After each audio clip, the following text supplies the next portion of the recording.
Here we are, waiting for Playboi Carti's new album. Even though he announced the exact release date of the project, namely today, the artist still managed to delay the album's release several times. This made fans worry a lot that Carti would postpone the project again and we wouldn't hear anything. Around the world, the project was released 7 hours later than originally promised by the rapper, which of course further increased the anticipation of the public. Nevertheless, the release came, and today is the best occasion to talk about how Carti shook up the entire rap game. In this video, we'll talk about what the new project I Am Music represents, as well as some interesting details that you may not have heard or recognized on the first listen. So, let's get started.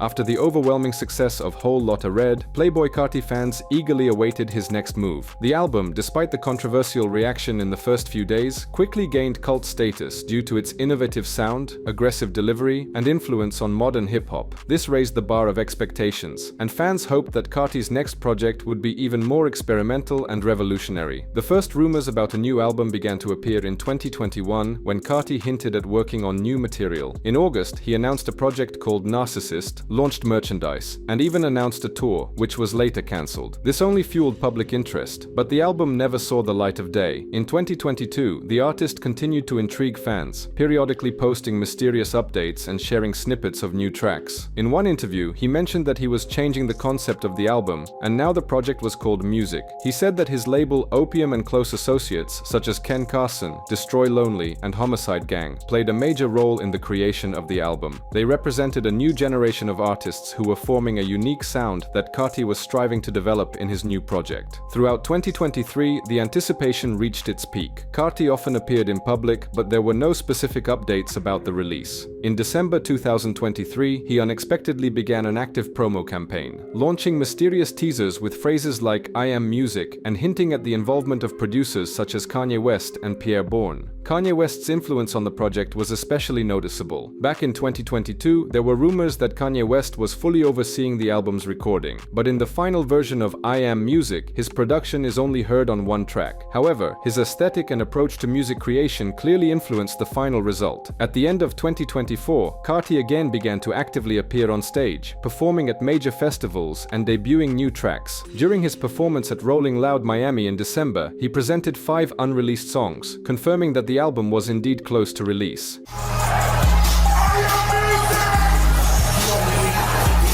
In the last weeks before the release, there was a massive marketing campaign. Billboards with I Am Music appeared worldwide. Spotify launched mysterious teasers, and Carti himself deleted all posts from his social media, leaving only one post with the release date. The album I Am Music was released on March 14, 2025, after years of fans' anticipation. The project was created with the participation of several well-known producers, among whom Cardo Got Wings, who worked on the main sound of the album, should be highlighted. It also wouldn't be without Filthy, the constant producer of Opium. Initially, as we mentioned above, it was expected that the entire album would be produced by Kanye West, but in the end, his contribution was limited to just one track, Backdoor. Nevertheless, the album's sound palette did not lose its quality, and new experiments with genres and styles gave the project a special freshness.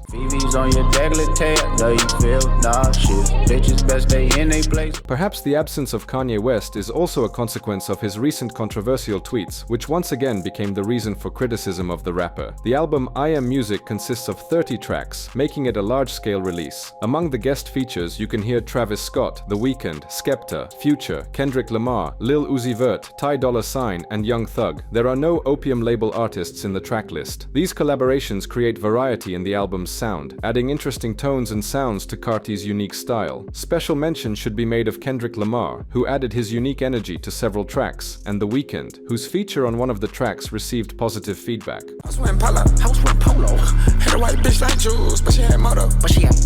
One of the standout moments of the album is the new sound, which Carti and his producers called burnt music. This conceptual direction combines elements of punk rock, trap music, and experimental sounds. Carti drew inspiration from the work of iconic figures such as DJ Tump, DJ Paul, Juicy J, and the legendary Trackster, as well as from John Carpenter's films, known for their dark thrillers and horror movies. The new style of sound clearly shows Carti's desire to go beyond conventional genres and offer listeners something new and unusual. Of course, one cannot overlook Lil Wayne. Lil Wayne had a significant influence on Playboi Carti's style, especially on the I Am Music album. One of the most notable aspects of this influence is the numerous ad-libs and shoutouts, characteristic of Lil Wayne's music, which can be heard in the tracks on the album. These elements were foundational to Weezy's style, especially on his mixtape's Dedication, where phrases and shouts like DJ Drama became an integral part of his sound. Playboi Carti borrowed this feature, adding extra atmosphere and energy to his music, which noticeably enhances the overall dynamics of the tracks on I Am Music. There is even a track on the new album called Like Weezy.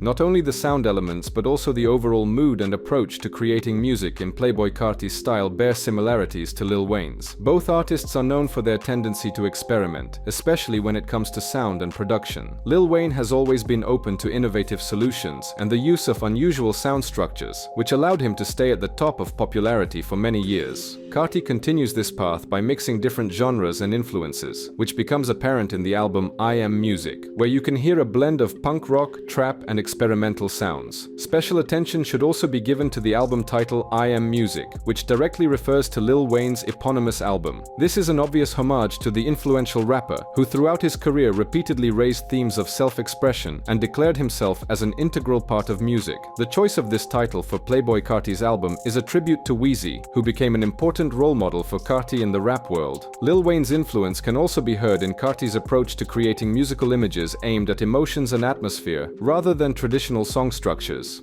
Gucci buffs on my eyes look like solar panels, leaving bitches on their own like the anticipation for I Am Music by Playboi Carti became a true event for many streamers and fans. One of the most notable examples was Kai Cenat, who became the central figure in discussions about the release. He gathered over 300,000 viewers on his stream, where he actively discussed the upcoming album release and even received a call from Carti himself, who promised that the album would drop in 2 hours. This caused an uproar among viewers, and Cenat nearly destroyed his setup in anger when the release was delayed again. Here is Cenat's reaction at the moment when the release finally appeared online.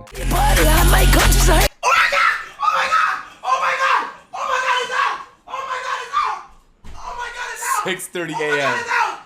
Oh my God, it's out! Hey, have fun, man. And here's his colleague, Young Dabo.